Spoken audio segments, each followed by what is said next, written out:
ini ya siklusnya gitu ya, siklus atau eh, alur ya, alur teman-teman bisa berangkat umrohnya bahkan sebenarnya ya cuman modalnya 750 aja untuk DP gitu ya. Pertama teman-teman daftar ya, caranya isi form aplikasi pengajuan pembiayaannya ke Tanur ya melalui ke Amitra melalui Tanur ya, nanti dikirim aplikasinya atau formnya itu ke agent yang ngajak teman-teman sampai di sini gitu ya. Ya, kalau yang dari grup, coba cek nanti di grupnya siapa adminnya, tinggal dikontak. Saya mau ikut nih program Igo Isi Umroh gitu ya. Minta tolong dong, ini form sama rekening transfernya ke Tanur, rekening Tanurnya untuk DP umrohnya gitu ya. Nah, jadi nanti ke Tanur, setelah itu nanti Tanur ke pusat ya, ke kantor pusatnya Tanur, nanti datanya teman-teman pengajuan aplikasinya itu nanti dikirim ke headquarternya atau head office-nya Amitra di Jakarta, gitu ya. Nanti setelah itu pusat ya, head office-nya itu mengirim datanya itu ke Xiao. Xiao itu petugas lapangan Amitranya di daerah. Jadi teman-teman ada dimanapun, ya Amitra Syariah ini induknya atau ininya adalah grup finance-nya Astra, gitu ya. Grup finance-nya Astra itu adalah FIF, CC, sama Spectra. Jadi kalau teman-teman di kotanya atau di daerahnya ada FIF ya atau Spectra atau ACC, berarti Amitra Syariah ada juga di daerah tersebut gitu ya. Nah, nanti sama Xiao-nya ya orang lapangannya akan dikontak nih, teman-teman yang mengajukan aplikasi akan dikontak, di data dulu, dimintanya data lebih lengkap ya. Pada saat mengajukan aplikasi ke kita cukup KTP pasangan sama KK gitu ya. Nanti setelah Xiao-nya ngontak itu akan minta datanya lebih lengkap ya, slip gaji, eh, apa atau surat keterangan penghasilan atau rekening 3 bulan terakhir gitu ya. Nanti mereka akan cek datanya dulu. Kalau memang bagus, baru nanti di survei ke lapangan. Nah, nanti teman-teman IS yang mendaftarkan teman-teman akan bantu untuk koordinasi sama SEO-nya. Biar apa? Biar datanya cepat diproses, biar nanti langsung ketahuan ACC atau enggak gitu ya. Nah, problem atau satu-satunya masalah yang akan kita hadapi di sini nanti kalau misalnya nggak di ACC oleh Amitra gitu ya. Jadi ini satu-satunya masalah. Kalau dianggap oleh Amitra, Bapak Ibu, teman-teman nggak layak untuk dibiayai, ya berarti kan nggak nggak jadi tuh, nggak jadi langsung berangkat. Tapi nggak usah khawatir ya. Teman-teman nanti bisa mengikuti jalur GoIS Umroh ya. GoIS Umroh itu berarti teman-teman langsung jadi IS ya. Jadi DP-nya tadi bisa langsung jadi IS, bisa langsung keluar tuh ID card-nya atau nomor ID-nya. Teman-teman bisa langsung CR ya, CR untuk mempromosikan program ini juga atau program GoIS yaitu 5 free 1 gitu ya. Jadi teman-teman tetap bisa berangkat tapi kerja dulu, dapat dulu 5 jamaah baru bisa berangkat gratis gitu ya. Nah, nanti disurvei, teman-teman disurvei ke rumah. Kalau nanti di ACC, nanti keluar PO-nya, ya, purchase order-nya keluar. Nah, nanti PO ini diberikan ke Tanur, gitu ya. Nanti Tanur bikin tagihan atau invoice ke Amitranya, ya.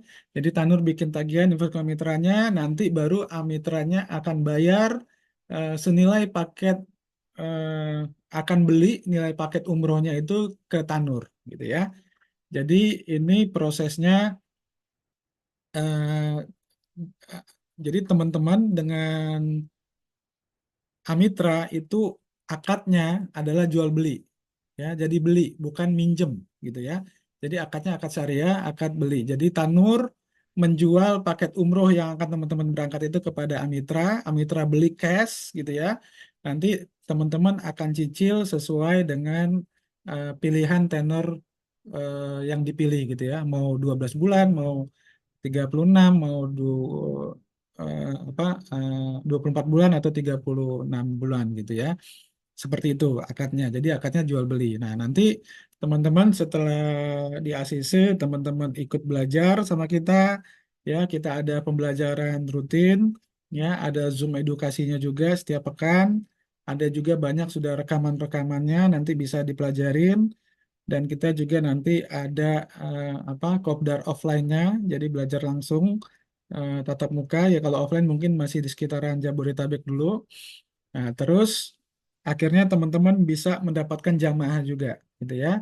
Jamaah baik yang cash maupun yang mengikuti program ini juga. Nah, nanti teman-teman menghandle calon jamaah yang baru, teman-teman bisa apa melooping ya proses ini gitu ya, sehingga nanti ini akan menjadi banyak gitu ya, seperti tadi saya bilang gulungannya seperti gulungan bola salju gitu ya, makin lama makin banyak orang yang bisa berangkat umroh dengan program ini, dan teman-teman mendapat benefit karena mengajak jamaah, mendapat benefit sebagai IS adalah ujroh gitu ya, ujroh dan program-program yang lain tentunya yang sudah dibikin oleh Tanur. Nah, jadi ini siklusnya, jadi alurnya, tinggal nanti ini di apa? Ini kalau menjalankannya dengan konvensional gitu ya, dengan cerita langsung ketemu dengan orang bisa gitu ya, dengan cara ngiklan, dengan cara digital juga bisa gitu ya. Nanti teman-teman ngiklan, dikumpulin di grup gitu ya. Nanti kita tiap pekan ada Zoom-nya, teman-teman nggak perlu jelasin, biar kami yang bantu untuk jelasin kepada prospeknya teman-teman semua. Ada yang closing, teman-teman yang dapat bonusnya, dapat dapat fee-nya gitu ya, dari prospek yang teman-teman ajak gitu ya. Mungkin cukup jelas ya, ini penjelasan alur atau siklus dari eh, program Go Easy Umroh ini gitu ya. Nah, jadi tips biar teman-teman, nah ini tadi satu-satunya kendala yang di luar jangkauan kita ya, di luar ini yang mutusin bukan kita, bukan Tanur, bukan saya, bukan teman-teman sendiri. Nah, tapi ada cara-caranya agar teman-teman bisa intinya pihak pembiayaan itu pengen uang yang sudah dia keluarkan itu balik gitu ya, berikut ke ujroh atau keuntungan yang mereka dapat gitu ya. Nah, untuk itu mereka akan cek dulu nih. Orang-orang yang akan mengajukan BNI akan dicek secara administrasi, dan kemudian juga dicek secara fisik ya, dia survei gitu ya. Agar apa? Agar tidak terjadi macet gitu ya. Karena apa? Karena mereka sudah mau membiayai kita tanpa perlu ada agunan ya, karena konsep atau prinsip-prinsip syariah ini benar-benar diterapin oleh mereka, tidak ada agunan, tidak ada apa denda gitu ya, tidak ada sita otomatis gitu ya, tidak ada penambahan apa denda kalau misalnya telat segala macam. Nah, jadi mereka agak lebih ya prudent lah ya untuk bisa ngeluarin duit mereka biar kita bisa berangkat. Nah, yang penting tipsnya teman-teman harus punya penghasilan bulanan ya, masih bekerja, masih produktif artinya. Kalau teman-teman misalnya sudah pensiun, ya bisa nanti dijamin oleh keluarganya, anaknya, gitu ya. Jadi anaknya yang disurvei, yang punya penghasilan, yang berangkat orang tuanya boleh, gitu ya. Nah, punya penghasilan bulanan tuh nanti harus dibuktikan dengan dokumen, ya. Dokumennya slip gaji, gitu ya, surat keterangan penghasilan. Kalau yang pengusaha itu bisa dengan apa rekening apa transaksi 3 bulan terakhir gitu ya, kan nanti mereka bisa analisa tuh dia punya usaha bener nggak, punya usahanya ada nggak transaksinya. Nah, ini dilihat dari situ gitu ya, kalau yang UMKM gitu ya, punya usaha gitu ya. Nah, terus penghasilan bulanannya itu minimal harus senilai 3 kali cicilan yang nanti teman-teman bayar gitu ya. Misalnya tadi kalau ngambil yang tenor 1 tahun 2,7 ya, berarti teman-teman gajinya di slip gaji harus tertera 3 kali lipat dari 2,7 ya, jadi sekitar 8,1 gitu ya, kalau nggak salah 2,7 dikali 3 ya. Kalau ngambil cicilannya yang setahun 1,2 berarti penghasilan bulanannya minimal 3,6 gitu kan. Nah, jadi makanya nanti tenornya itu teman-teman ajukan sesuai dengan penghasilannya. Jangan maksa, wah saya mau ngambil setahun nih. Karena saya selain kerja ada bisnis sampingan gitu ya. Nah, yang penting teman-teman harus bisa ngebuktikan gitu ya, buktiin secara dokumen kalau memang punya gaji terus punya hasil sampingan itu harus ada buktinya, baru nanti bisa digabung. Atau kalau misalnya teman-teman kerja terus pasangan juga kerja, nah itu bisa dilihat nanti. Itu bisa digabung sebagai cicilan gitu ya, sebagai parameter untuk pihak pembiayaan mengambil keputusan teman-teman layak dibiayai atau tidak gitu ya. Nah, terus karena ini di grupnya apa eh, Astra Finance ya di antara CEVF dan Asia segala macam. Kalau teman-teman pernah nyicil motor, mobil atau elektronik di grupnya ya EVF, ACC, Spectra. Nah, itu pastikan bahwa teman-teman nggak pernah ada cacat ya. Cicilannya tepat waktu, nggak pernah nunggak gitu, udah selesai lunas atau kalau masih ada cicilan berapa nanti bisa dicek gitu ya. Asalkan nilai penghasilannya itu tetap 3 kali lipat dari total teman-teman harus nyicil gitu ya.